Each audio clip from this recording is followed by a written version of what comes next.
বিশেষ করে বাপ এবং মা অনেক ক্ষেত্রে ছেলে মেয়েদের সাথে ফ্রি না। কথা কি বুঝতেছেন আপনারা? মানে বাপ তার ছেলে মেয়েদেরকে সময় দেয় না, ছেলে মেয়ের মন খারাপের সময় তার কথাগুলো শুনতে চায় না, তাকে সময়ও কি দেয় না। অথচ কোরআনুল কারিমে যদি আপনি তাকান তাহলে দেখবেন বিভিন্ন নবীরা তাদের ছেলেদেরকে মেয়েদেরকে নসিহা করতেন। সেই নসিহাগুলোও কোরআনুল কারিমে আমাদের জন্য আছে না নাই?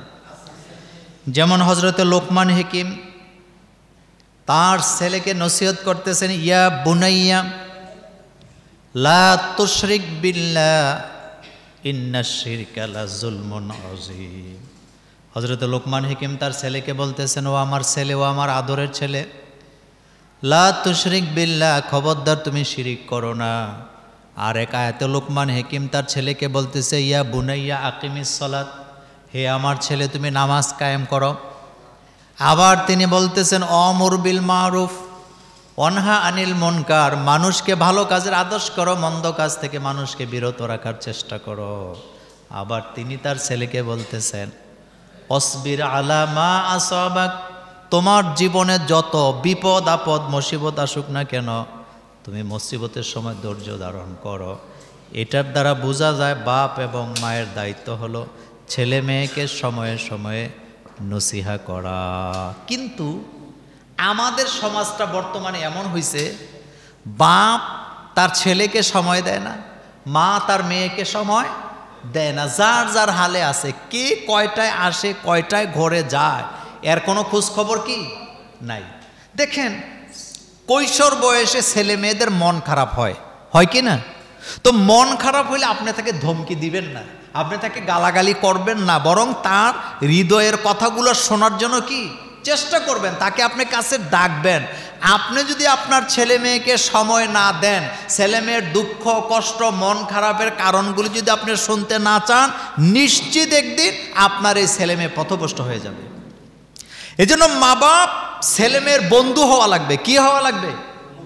হযরত ইয়াকুব আলাইহিস সালাম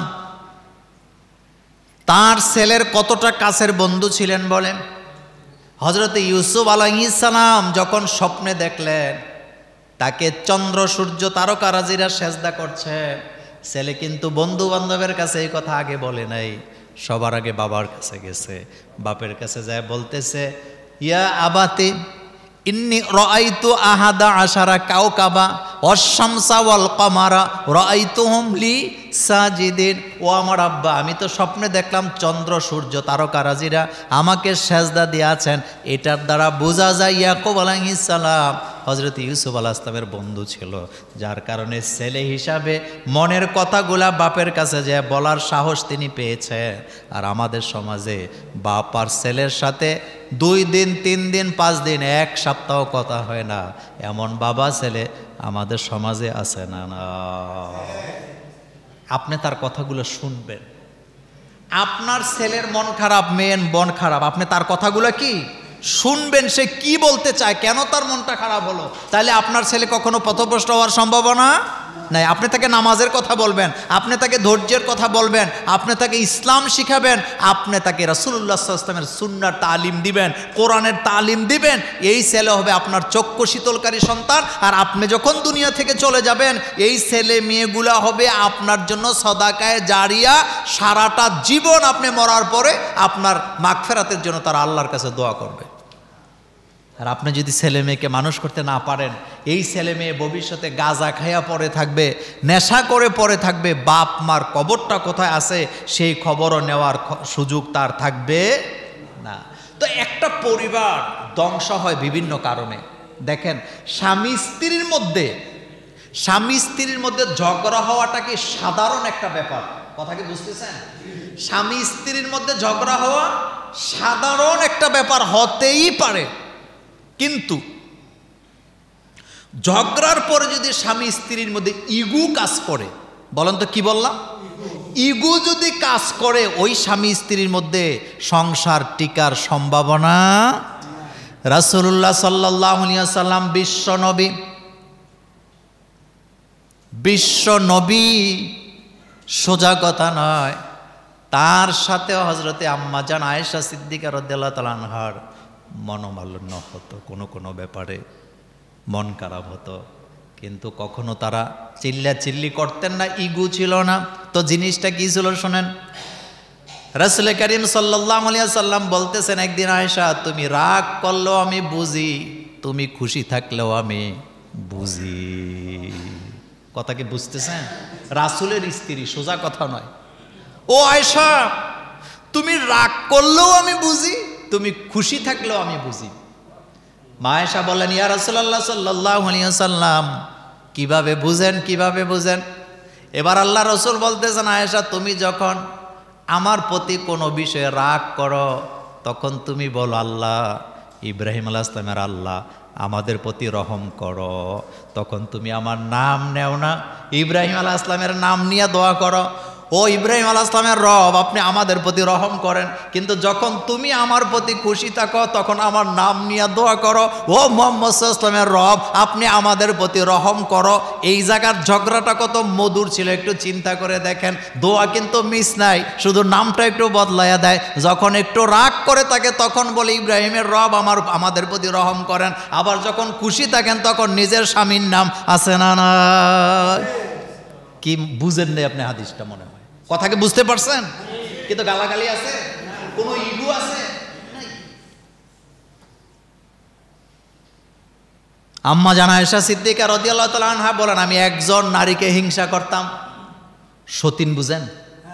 কথা কয় না। সতীন বুঝেন? সতীনকে হিংসা করা এটা স্বাভাবিক, এটা কি? কিন্তু আম্মা জান আয়েশা সিদ্দিকা রাদিয়াল্লাহু তাআলা আনহা বলেন, আমি পৃথিবীর কোনো নারীকে হিংসা করতাম না একজন ছাড়া, তিনি হচ্ছেন খাদিজাতুল কুবরা রাদিয়াল্লাহু তাআলা আনহা। আমি তাকে ঈর্ষা করতাম। এখন আপনারা বলবেন মোল্লা ভাই কেন ঈর্ষা করতাম? হযরতে আম্মাজান আয়েশা সিদ্দিকা নিজেই বলতেছেন, আমি খাদিজাকে একটা জায়গায় ঈর্ষা করতাম, সেটা হলো আল্লাহ রাসূল সাল্লাল্লাহু আলাইহি ওয়াসাল্লাম যখনই মুনাজাত করতেন তখনই বলতেন, আল্লাহ কিয়ামতের ময়দানে যেদিন স্বামী তার স্ত্রীর কথা ভুলে যাবে, নিজেকে নিয়ে এত ব্যস্ত হবে, সন্তানের কথা ভুলে যাবে, গর্ভধারিণী মা তার গর্ভের সন্তানের কথা ভুলে যাবে, দুধ দানকারিণী মা তার সন্তানের কথা ভুলে যাবে।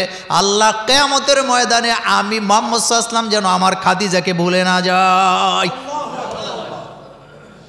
এটা শোনার পরে আমি খাদিজাকে ঈর্ষা করতে লাগলাম। আমি রাসূলকে বললাম, ইয়া রাসূলুল্লাহ সাল্লাল্লাহু আলাইহি ওয়াসাল্লাম খাদিজার চাইতে কুমারী সুন্দরী রমণীকে আপনি বউ হিসাবে কাউকে পান নাই, এখনো খাদিজার কথা বলেন। আল্লাহ রাসূল তখন আমাকে বলতেন, আয়েশা রে খাদিজার ব্যাপারে কোনো মন্তব্য করো না, কারণ তোমরা সবাই আমার সুদিনের স্ত্রী। আমার খাদিজা ছিল আমার দুর্দিনের স্ত্রী, যেদিন মক্কায় পা রাখার কোনো জায়গা আমার ছিল না। দুর্দিনের স্ত্রী আর সুদিনের স্ত্রীর মধ্যে পার্থক্য আছে না নাই? আহারে, স্বামীটা ঋণে পড়ে গেছে, স্ত্রী তালাক দিয়ে চলে যায়। স্বামীটা অসুস্থ হয়ে গেছে, স্ত্রী তালাক দিয়ে চলে যায়। স্বামীটা বিপদে পড়ে গেছে, স্ত্রী তালাক দিয়ে চলে যায়। স্বামীটা বেকার হয়ে গেছে, বিপদের সময় আর স্বামীকে স্ত্রী সঙ্গ দিতেই চায় না, এমন স্ত্রী আমাদের বাংলাদেশে আছে না? কিন্তু খাদিজার অবস্থাটা কি? খাদিজাতুল কুবরা ছিলেন তখনকার সময়ে বড় ব্যবসায়ীদের একজন। সুবহানাল্লাহ নাই? পুরুষ না মহিলা? কিন্তু ব্যবসায়ী হিসাবে বড়। বিশাল ছাগল বকরি ভেড়ার পাল ছিল হযরতে খাদিজার। দেশের বাইরের লোকদের সাথেও তার ব্যবসা ছিল, এত বড় ব্যবসা। সেই খাদিজা রাসূলের উপরে ঈমান আনার পরে, আল্লাহ রাসূলের কাছে তার বিয়ে হওয়ার পরে স্ত্রী হিসাবে তার যত সম্পদ ছিল সবগুলা রাসূলের হাতে উঠাইয়া দিছে। তবে এটা খাওয়ার জন্য দেয় নাই, শুধুমাত্র ইসলামের জন্য, আল্লাহর দ্বীন বিজয়ের জন্য। মা খাদিজার সব সম্পদ আল্লাহ রাসূলের হাতে উঠাইয়া দিলেন। সুবহানাল্লাহ। দানের ব্যাপারে খাদিজা ছিলেন উদার। এখন আসেন মূল জায়গাটাতে যাই। তাহলে স্বামী স্ত্রীর মধ্যে মনোমালিন্য হওয়াটা কি স্বাভাবিক, কিন্তু ইগো যদি কাজ করে ওই সংসার টিকে না। ইগুকে ডিলিট করে দিতে হবে জীবন থেকে। ইগু বাদ দেন। ইগু মানে হলো আমি কেন যাই আগে কথা বলবো, আমি কেন মাথা নত করব, আমি কেন আগে কথা বলবো, এই চিন্তা চেতনা যেই স্বামী স্ত্রীর মধ্যে থাকবে, আমি কেন আগে কথা বলবো, ঝগড়ার পরে আমি কেন তাকে আগে ডাকবো, আমি কেন তার কাছে আগে ডাকবো, এই ইগু যদি কোনো স্বামী স্ত্রীর মধ্যে থাকে, এই সংসার টিকবে না, টিকবে না, টিকবে না, 100% টিকবে না।